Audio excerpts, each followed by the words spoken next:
सभी परिजनों को मेरा प्रणाम। आशा करती हूँ मेरे सभी परिजन स्वस्थ व प्रसन्न होंगे। आज मैं परम पूज्य गुरुदेव पंडित श्री राम शर्मा आचार्य जी की पुस्तक विवाह यज्ञ है, इसमें दुष्टता और भ्रष्टता न जोड़ें लेके आई हूँ। चलिए स्वाध्याय करते हैं। प्रजनन संबंधी ये भ्रांतियाँ विकास में बाधक, अपने समाज में कुरीतियों, विकृतियों, परंपराओं और अंधविश्वासों की भरमार है। ऐसी प्रथाएं जड़ जमाए बैठी हैं जिनसे अपार हानि होती है, किंतु लोग इसलिए उन्हें छाती से चिपकाए बैठे रहते हैं कि वे लंबे समय से चली आ रही हैं। बाल विवाह, पर्दा प्रथा, दहेज प्रथा, विवाहों में होने वाला अपव्यय, मृत्यु भोज, छूत अछूत, पशुबलि आदि कुरीतियों से राई रत्ती भर भी समाज को लाभ नहीं है। फिर भी जन सामान्य प्रथा परंपरा के नाम पर उन्हें अपनाए हुए हैं। ऐसा लगता है कि उन्हें छोड़ने से वे धर्मच्युत हो जाएंगे। ठीक ऐसी ही एक मूढ़ मान्यता यह भी है कि संतान होना सौभाग्य का तथा न होना दुर्भाग्य का चिन्ह है। इस मान्यता के समर्थन में जो तर्क दिए जाते हैं वे और भी विचित्र हैं। कहा जाता है कि परलोक में संतान के हाथ से ही जल पिंडदान मिलता है, अन्यथा भूखों मरना पड़ता है। दीर्घ काल तक नारकीय यंत्रणा सहनी पड़ती है।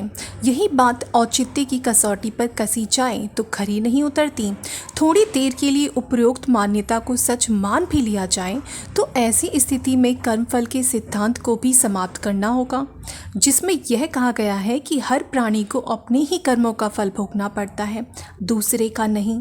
बेटे के हाथ का दिया हुआ अन्न ही परलोक में मिलता तो पितरों को भूखों मरने की नौबत आ जाती। तर्पण और पिंडदान की प्रक्रिया में यदि कुछ सच्चाई है तो मात्र इतनी कि पितरों के प्रति श्रद्धा बनी रहे। धार्मिक कर्मकांड उस श्रद्धा अभिव्यक्ति तथा मनुष्यतर जीवन के प्रति विश्वास को सुदृढ़ बनाने के लिए किए जाते हैं। आवश्यक नहीं कि यह क्रिया कृत्य पुत्र के हाथों संपन्न हो। परिवार के अन्य सदस्य जो मृतक से भावनात्मक रूप से जुड़े रहते हैं वे भी यह कार्य संपन्न कर सकते हैं। अस्तु यह तर्क निराधार है कि पुत्र के हाथों दिया गया पिंडदान ही पितरों तक पहुंचता तथा उन्हें शांति प्रदान करता है। दूसरा तर्क दिया जाता है कि संतान द्वारा वंश चलता है। कुछ व्यक्तियों के संतान न होने से उनका वंश डूब ही जाए, ऐसा संभव नहीं। अपने ही वर्ण और गोत्र के कितने ही संतानोत्पादन के पीछे नहीं है। वंश प्रक्रिया उनसे भी चलती रह सकती है। अपनी संतान न हो तो समाज को हानि नहीं, हर तरह से लाभ ही लाभ है। बढ़ती हुई जनसंख्या परमाणु विभीषिका की भांति देश को अपने जाल में जकड़े हैं। जीवनोपयोगी साधन कम पड़ रहे हैं। ऐसी स्थिति में कुछ व्यक्ति स्वेच्छा से अथवा किन्हीं अन्य कारणों से बच्चों की संख्या न बढ़ाएं तो इसे एक प्रकार से युग धर्म का पालन ही कहा जाएगा। सामान्यतः 3-4 पीढ़ी के बाद लोग अपने पूर्वजों के नाम तक भूल जाते हैं। कोई मृतक भूत बन जाए और अपने पोते परपोतों से कुछ पाने की अपेक्षा करे तो उसे हटाने का ही उपकर्म करना होगा। सृष्टि के आदि से अब तक जन्मे मनुष्यों में से यदि प्रत्येक का वंश चला होता तो अब तक अपनी पृथ्वी जैसी लाखों धरती बसाने की आवश्यकता पड़ गई होती। प्रकृति एक हाथ से वंश का उपक्रम करती है और दूसरे हाथ से बालू से बनाए महलों को बच्चों द्वारा लात मारकर बिगाड़ देने जैसे खेल भी रचती है। वंश नाश भी उसका एक उद्देश्य है, ताकि धरती पर दूसरों को भी खड़े होने का अवसर मिलता रहे। नाम चलने का सीधा संबंध मनुष्य के कृत्य से है, न कि संतानोत्पादन से। मूर्ख से मूर्ख और निकृष्ट स्तर के व्यक्ति भी अपने जैसे कितने ही बच्चे पैदा कर देते हैं, पर उससे उनका यश कहाँ पड़ता है। ऐसा संभव रहा होता तो इतिहास के पन्ने उन व्यक्तियों के नाम एवं जीवन चरित्र से भरे होते जो अधिक संतान पैदा करने में सक्षम हुए। महान कार्यों के लिए सउद्देश्यों में जीवन खपा देने वालों को कोई क्यों कर याद रखता। इतिहास के पन्ने ऐसे महापुरुषों के नामों से नहीं भरे होते, पर सच्चाई तो सच्चाई है। इतिहास उसकी उपेक्षा कैसे कर सकता है। नाम और यश उनका अमर होता है जिन्होंने समाज, देश और संस्कृति के लिए कुछ विशेष काम किया हो। नाम और काम वस्तुतः एक दूसरे से अन्यान्योचित रूप से जुड़े हुए हैं। नाम यश चलने की परंपरा का संबंध प्रजनन से होता तो उन व्यक्तियों को कोई क्यों कर श्रद्धापूर्वक याद करता जो जीवन पर्यंत ब्रह्मचारी रहकर देश, समाज और संस्कृति की सेवा करते रहे। फिर विवेकानंद को क्यों स्मरण किया जाता है? ब्रह्मर्षि दयानंद का नाम आज भी क्यों लिया जाता है? संतान के आधार पर ही नाम याद रखने की बात में थोड़ा भी औचित्य होता तो योगीराज अरविंद का नाम कभी का विस्मृत पड़ गया होता। महर्षि रमन और रामकृष्ण परमहंस को असफल व्यक्ति घोषित करना पड़ता, मात्र इस आधार पर कि उनकी संतानें नहीं थीं। फिर विनोबा जैसे तपस्वियों के त्याग बलिदान को निरर्थक माना जाता, पर यथार्थता तो यथार्थता है। कुरीतियां उन्हें प्रकट होने से रोक नहीं सकती। महंगाई के इस युग में संतान का न होना दुर्भाग्य का नहीं वरन सौभाग्य का चिन्ह है। जिनके ऊपर बच्चों का अनावश्यक बोझ नहीं, उन्हें अपने को सौभाग्यशाली समझकर संतोष करना चाहिए। अपनी सामर्थ्य को उन कार्यों में नियोजित करना चाहिए जिसमें समाज एवं देश का कल्याण निहित हो। अपनी संतान के अभाव में किसी दूसरे के बच्चे की गोद लेने की परंपरा भी आज की परिस्थितियों में उपयोगी नहीं है।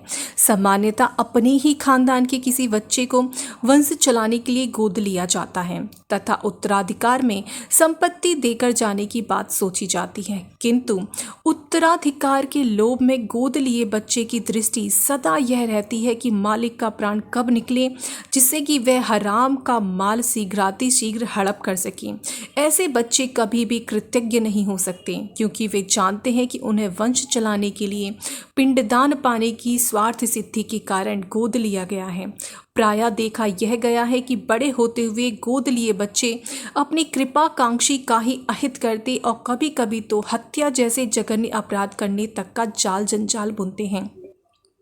बच्चों से यदि अधिक प्यार है अथवा उनसे मनोरंजन करना ही है तो किसी दीन दुखी के परिवार के बच्चों को पालन पोषण के लिए लिया जा सकता है, जिससे वह बच्चा और उसके घर वाले कृतज्ञ होंगे। अपने ही खानदान के समर्थ व्यक्तियों के बच्चों को गोद लेकर स्वयं के लिए संकट मोल लेने की तुलना में यह कहीं अधिक श्रेयस्कर है कि असमर्थ बच्चों के पालन पोषण का दायित्व वहन किया जाए। यह कहीं अधिक संतोष और शांति प्रदान करने वाला सिद्ध होगा। यह अत्यंत ओछी स्तर की क्षुद्रता है कि अपनी ही स्त्री के पेट के बच्चे अपने माने जाएं और उन्हें ही प्यार दुलार दिया जाए। जिन्हें संतान उत्पन्न करने की उत्कंठा हो, उन्हें भी सर्वप्रथम पत्नी की शारीरिक एवं मानसिक स्थिति तथा अपनी आर्थिक परिस्थितियों पर बारंबार विचार करना चाहिए। साथ ही यह भी सोचना चाहिए कि क्या उन्होंने नवागंतुक के पालन पोषण के लिए अभिष्ट स्तर की योग्यता संपादित कर ली है। यदि नहीं तो संतानोत्पादन का घृणित दुस्साहस नहीं करना चाहिए। किन्हीं कारणों से जिनकी संतानें नहीं हैं, उन्हें उसे ईश्वर की कृपा मानकर धन्यवाद देना चाहिए। ऐसे व्यक्ति अपने समय, श्रम, सामर्थ्य एवं संपदा का नियोजन श्रेष्ठ कार्यों में करके सही अर्थों में अपने नाम और यश को अजर अमर बना सकते हैं। विवाह के बाद 2-4 वर्ष इतनी आतुरता से प्रतीक्षा की जाती है पौत्र या पौत्री की कि लगता है कि कोई खजाना मिल जाएगा, और इसके बाद भी यदि संतान नहीं होती तो घर के सब लोगों को बड़ी चिंता होने लगती है कि हमारा वंश चलेगा या नहीं, हमारे कुल का दीपक जन्मेगा या नहीं, और तरह तरह के टोने टोटकों से लेकर वैद्य, हकीमों तथा डॉक्टरों के यहाँ भाग दौड़ और जांच पड़ताल की जाने लगती है कि हम पुत्र रत्न की प्राप्ति की आशा करें या छोड़ दें। ना जाने क्यों संतान का मुंह देखने के लिए हम लोग इतना व्याकुल रहते हैं। 3-4 वर्ष तक बच्चे न होने पर चिंता होने लगती है तथा दौड़ धूप शुरू हो जाती है, और 8-10 वर्ष तक संतान न होने पर अपना दुर्भाग्य कहकर सिर पीट लिया जाता है। संतान के प्रति इतनी उत्सुकता और आतुरता का कारण यह है कि लोग संतान को कुल का त्राता मानते हैं। समझा जाता है कि अपने रक्त बिंदु से उत्पन्न हुई संतान ही हमारा उद्धार कर सकती है। इन दिनों जब परिवार नियोजन को अधिक प्रोत्साहन दिया जाने लगा, संतति निग्रह को अधिक आवश्यक बताया जाने लगा है, तो उन लोगों की चिंता और भी बढ़ गई है जिनके संतान नहीं है अथवा है भी तो कन्या है। उन्हें अपने वंश चलने की चिंता होने लगी है। यहाँ यह समझ लेना चाहिए कि यह कोई जरूरी नहीं है कि वंश की यशोवृद्धि या कुल का नाम संतान से ही चले, और मान भी लिया जाए कि कुल का नाम संतान से ही चले तो इसकी क्या गारंटी है कि आने वाली पीढ़ी के कारण परिवार की सत्कीर्ति ही बढ़े। यह भी तो हो सकता है कि बच्चे आगे चलकर दुष्ट निकल जाएं और परिवार की कुल की कीर्ति बढ़ाने के स्थान पर उसे कलंकित ही करें। संतान न होते हुए भी संसार में कितने ही लोगों का यश अभी भी उज्जवल और धवल है। कृष्ण को सभी जानते हैं, पर उनकी संतानों के नाम भी शायद ही किसी को मालूम हो। राम के बाद लवकुश को छोड़कर उनकी अगली पीढ़ी के किन लोगों के नामों को दुनिया को पता है। महावीर तो वीतराग और गृह त्यागी तपस्वी थे, उनका यश आज भी बढ़ रहा है। बुद्ध को राहुल से अधिक लोग जानते हैं। ईसा ने तो विवाह भी नहीं किया था। शंकराचार्य, रामानंद, तुलसीदास, सूरदास, मीरा, कबीर, ज्ञानेश्वर, रैदास, रामकृष्ण परमहंस, विवेकानंद, महर्षि रमन, रामतीर्थ आदि कितने ही संत महात्मा थे जो या तो अविवाहित रहे अथवा ग्रस्त भी रहे, तो उनकी कीर्ति संतान से नहीं, उनके सत्कार्यों से ही अमर हुई। व्यक्ति का नाम और यश संतान से नहीं, उसके सद्गुणों और सत्कर्मों से बढ़ता और अमर होता है। इसी शताब्दी की बात है, राजा महेंद्र प्रताप निसंतान थे। स्वतंत्रता प्राप्ति से वर्षों पूर्व उन्होंने लोगों को निमंत्रण पत्र बांटे कि उनके पुत्र का नामकरण संस्कार किया जा रहा है। काफ़ी लोग उस समय इकट्ठे हुए अजन्मे पुत्र का नामकरण देखने के लिए, और जब उन्होंने प्रेम महाविद्यालय की स्थापना की घोषणा की तो लोग देखते ही रह गए। हमारे देश के स्वतंत्रता संग्राम के इतिहास में प्रेम महाविद्यालय तथा राजा महेंद्र प्रताप का नाम स्वर्ण अक्षरों में लिखा गया है, और निसंतान होने पर भी उनकी कीर्ति अमर हो चुकी है। वंशवृद्धि का एक ही प्रयोजन है कि हमारा नाम चले, और यों भी देखा जाए तो हमें स्वयं अपनी 3-4 पीढ़ी के पूर्वजों से अधिक का नाम नहीं याद है। फिर हम कैसे कह सकते हैं कि अगली 3-4 पीढ़ियों के बाद हमारा भी नाम करने वाला कोई होगा। प्रश्न उठता है कि शास्त्रों ने फिर वंशवृद्धि पर इतना जोर क्यों दिया? क्यों यह कहा कि निसंतान व्यक्ति को सद्गति नहीं मिलती? शास्त्रों में इस तरह की बातों पर जोर इसलिए दिया गया कि वंशवृद्धि से ही सद्गति मिलती है। सद्गति तो मिलती है व्यक्ति को अपने सत्कर्मों से। मनुस्मृति का यह श्लोक दृष्टव्य है। अनेकानि सहस्राणि कुमार ब्रह्मचारिणाम दिवंगातानि विप्राणाम कृत्वा कुल संततिम। कईयों हजार कुमार ब्रह्मचारी ब्राह्मणों ने बिना संतान उत्पन्न किए ही अपने उच्च विचारों, सत्कार्यों तथा सेवा वृत्तियों द्वारा स्वर्गलोक को प्राप्त किया है। वंशवृद्धि के लिए शास्त्रों में जहाँ भी प्रोत्साहन परक उपदेश आए हैं, उनका कुल अर्थ इतना है कि उस समय एक तो आबादी कम थी, और दूसरी समाज को योग्य नागरिक प्रदान करने का कर्तव्य बोध प्रत्येक व्यक्ति को कराया जाता था। यह नहीं कि जिस देश को कीड़े मकोड़े की तरह संतानोत्पादन की छूट दे दी जाती थी। स्मृतियों में दुष्ट, पतित और दुराचारी व्यक्तियों को पुरुषत्वहीन करने का स्पष्ट आदेश है, जिसका अर्थ है कि समाज में कुसंस्कारी संतान का जन्म रोकने की कड़ी व्यवस्था थी। समाज को सुयोग्य नागरिक देने के लिए ही प्रजनन किया जाए, न कि अयोग्य और प्रतिभाहीन बच्चों को जन्म दिया जाए। वंशवृद्धि की प्रेरणा का एकमात्र यही आधार है, लेकिन लकीर के फकीर लोग केवल संतान की संख्या बढ़ाते चलने को ही वंशवृद्धि समझते हैं। पूछा जाता है कि वंशवृद्धि संतानोत्पादन नहीं किया जाए तो फिर विवाह का ही क्या उद्देश्य? विवाह का उद्देश्य प्रजा की वृद्धि ही तो है। यह सोचना गलत है। विवाह का उद्देश्य प्रजनन मात्र ही नहीं है, वह तो एक छोटा सा दायित्व भर है जिसे भी निभाया जाता है। अन्यथा विवाह तो एक घनिष्ठ, आत्मीय और अंतरंग साथी के लिए किया जाता है। प्रजनन मात्र ही विवाह का उद्देश्य होता, फिर सभी जानवरों के विवाह होने चाहिए।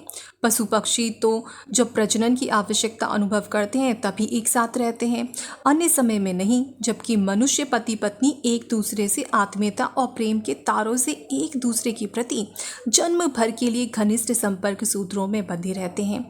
इस प्रकार विवाह की सार्थकता संतानोत्पादन में खोजना व्यर्थ ही नहीं, हानिकारक भी है।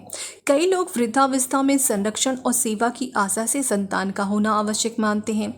उनका कहना है कि वृद्धावस्था में जब हमारी शारीरिक शक्तियां चुक जाएंगी और हम बेकार हो जाएंगे तो हमें रोटी कौन खिलाएगा? यह निरीह मृग तृष्णा है, और आज के युग में तो वयस्क संतानों से भरण पोषण तथा सेवा की आशा करना एक भयंकर छलावा है।